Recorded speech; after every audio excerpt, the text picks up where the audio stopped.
আসসালামু আলাইকুম। আজকে আমরা একটা কোরআনিক শেয়ার নিয়ে আলোচনা করব। সেটা হচ্ছে হাজবেন্ড। হাজবেন্ড সাধারণত স্ত্রীর উপর সম্পত্তির উত্তরাধিকারী হয়ে থাকে। স্ত্রীর সম্পত্তির উপর উত্তরাধিকারী তখনই হয় যখন স্ত্রী মারা যায়। এক্ষেত্রে প্রথমত দুইটি শর্ত হচ্ছে স্ত্রী মারা যেতে হবে। আরেকটা হচ্ছে দুই আরেকটা সিচুয়েশন হচ্ছে যে স্ত্রী দুই দুই সময়ে মারা যেতে পারে। একটা হচ্ছে যে আপনার সাথে বিবাহ বন্ধনে আবদ্ধ আছে, ওই অবস্থায় যদি স্ত্রী মারা যায় তাহলে একজন হাজব্যান্ড তার স্ত্রীর উপর সম্পত্তি পাওয়ার উত্তরাধিকারী হবে। আর একটা হচ্ছে ইদ্যৎকালে যদি স্ত্রী মারা যায়। ইদ্যৎকালটা হচ্ছে যে সাধারণত তালাকের ক্ষেত্রে হয়ে থাকে। তালাক যখন দেওয়া হয় তখন স্ত্রীলোককে 90 দিন ইদ্যৎ পালন করতে হয়। এটা ক্ষেত্র বিশেষে আরো কম বেশি হতে পারে। এটা নিয়ে আমরা পরবর্তীতে তালাক যখন আলোচনা করব তখন আমরা বলবো।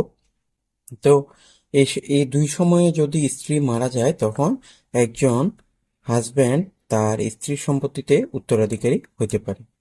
তো হাজব্যান্ড সাধারণত দুই ধরনের রূপ ধারণ করে। একটা হচ্ছে যে আপনার হাজব্যান্ড সময়ে সময়ে অর্ধেক সম্পত্তি পেয়ে থাকে স্ত্রীর সম্পত্তির উপর, আবার অনেক সময় 1/4 সম্পত্তি পেয়ে থাকে।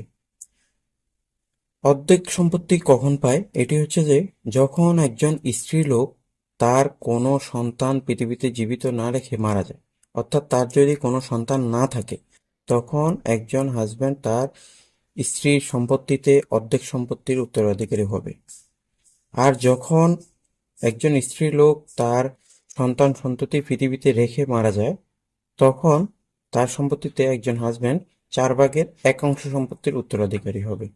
অর্থাৎ আমরা বলতে চাচ্ছি যে এখানে ধরেন একজন স্ত্রীলোক মারা গেল, তার দুইজন সন্তান আছে।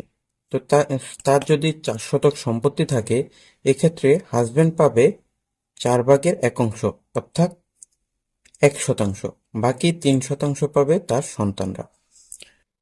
আবার যদি স্ত্রীলোক কোনো সন্তান সন্ততি ছাড়াই মারা যায়, সন্তান সন্ততি পৃথিবীতে না না রেখে মারা যায়, অর্থাৎ তিনি শুধু তার হাজবেন্ড জীবিত আছে আর কেউ নেই, এক্ষেত্রে তার সম্পত্তি যদি 4 শতাংশ হয়, অর্ধেক অর্থাৎ 4 শতাংশের মধ্যে 2 শতাংশের মালিক তার হাজবেন্ড হবে। এখন আমরা আরো যদি বিস্তারিত বলতে চাই, এখানে আমরা সন্তান সন্ততি বলতে বোঝাচ্ছি ছেলে এবং মেয়ে উভয়কে বোঝাচ্ছি। তবে আর একটা জিনিস আরো ক্লিয়ার জানতে হবে, আমরা যেটা সবসময় ভুল মনে করে থাকি। আমরা মনে করি যে সন্তান সন্ততি বলতে আমরা বোঝাচ্ছি যে ও যে স্ত্রীলোক মারা গেছে এবং যে স্বামী উত্তরাধিকারী হয়েছে তাদের দুজনের সন্তান সন্ততি। বিষয়টা কিন্তু এরকম না। আসল বিষয়টা হচ্ছে যে ওই স্ত্রীলোক যদি পূর্বে কাউকে বিবাহ করে থাকে, ওই ঘরে যদি কোনো সন্তান থাকে, তখনও একই নিয়ম কার্যকর হবে। অর্থাৎ যে উত্তরাধিকারী হয়েছে তার সন্তান হইতে হবে এরকম কোনো বাধ্যবাধকতা নেই। এটা ওই স্ত্রীলোকের সন্তান হইলেই হবে। অর্থাৎ পূর্বের ঘরের সন্তানও যদি হয়, সেক্ষেত্রেও এই হাজব্যান্ড সাধারণত অর্ধেক 4/1 সম্পত্তি পাবে। তো আমরা উদাহরণের মাধ্যমে এখন আরো ক্লিয়ার করব।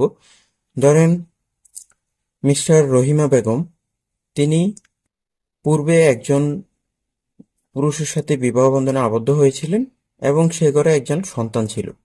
পরবর্তীতে তিনি আরেকজন পুরুষের সাথে বিবাহ বন্ধনে আবদ্ধ হন, তখন তিনি মারা যান।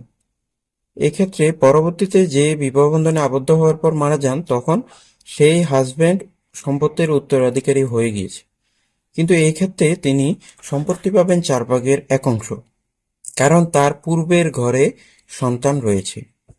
এখন আমরা আরো ক্লিয়ারলি আমরা এখন উদাহরণ দিব। ধরেন একজন স্ত্রীলোক মারা গেল তার বাবা এবং হাজবেন্ড রেখে। এক্ষেত্রে এখানে কোনো সন্তান সন্ততি নেই, তার মানে হাজবেন্ড কত পাবে? অর্ধেক সম্পত্তি। অর্থাৎ যদি 4 শতাংশ সম্পত্তি হয়, তার 2 শতাংশ সম্পত্তি হাজবেন্ড পেয়ে যাবে। বাকি সম্পত্তি পাবে তার বাবা রেসিডিওরি হিসেবে। অর্থাৎ আমরা কালকে বলেছিলাম অবশিষ্ট ভোগী। অর্থাৎ হাজবেন্ড পাওয়ার পর অবশিষ্ট যা সম্পত্তি থাকবে সেটা তার বাবা পাবে। একইভাবে আরেকটা সিচুয়েশন দেখে আমরা। ধরেন একজন স্ত্রীলোক মারা গেল, তার একটি সন্তান আছে একটি, আবার পাশাপাশি হাজবেন্ডও জীবিত আছে।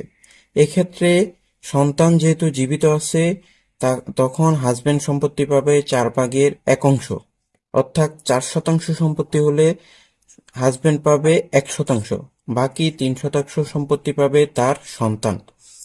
একইভাবে আমরা যদি বলতে যাই, একজন স্ত্রীলোক একজন কন্যা সন্তান এবং একজন তার হাজবেন্ড রেখে মারা গেল।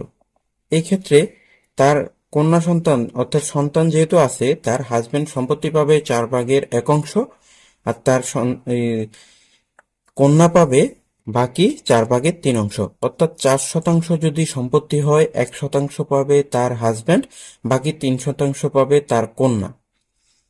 তারপর আমরা যদি আরো বলতে যাই, ধরেন একজন স্ত্রীলোক মারা গেল, তার হাজবেন্ড আছে, আরেকটা আছে পুত্রের পুত্র, অর্থাৎ ওই মহিলার নাতি বলি আমরা, গ্রামের ভাষায় নাতি বলে থাকি, সন, ইংলিশে যেটাকে বলা সন বলা হয়। এক্ষেত্রে তিনিও, হাজবেন্ড এখানে 4/1 সম্পত্তি পাবে এবং সন বাকি সম্পত্তি পাবে। কারণ সন এখানে সন্তান সন্ততির যে সম্পত্তির উত্তরাধিকার সেটার অধিকারী হয়ে গিয়েছে।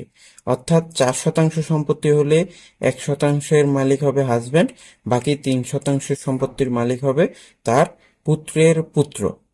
তো আমরা আজকে হাজবেন্ডের যে সম্পত্তি পাওয়ার অধিকার সেটা নিয়ে আলোচনা করেছি। হাজবেন্ড সাধারণত তার স্ত্রীর উপর সম্পত্তি পাওয়ার অধিকারী হয় এবং তাহাকে কেউ কখনো এক্সক্লুডেড করতে পারে না, অর্থাৎ সম্পত্তি থেকে বঞ্চিত করতে পারে না। স্ত্রীর সম্পত্তির উপর সে সম্পত্তি পাবেই, যদি তারা বিবাহ বন্ধনে আবদ্ধ থাকে অথবা ইদ্যত পিরিয়ডে যদি স্ত্রী মারা যায়, অথবা বিবাহ বন্ধনে আবদ্ধ থাকা অবস্থায় স্ত্রী মারা গেলে তার হাজবেন্ড সম্পত্তি পাবেই, তিনি একজন পৌরাণিক শেয়ারার। তো আজকে এইটুকুই ছিল।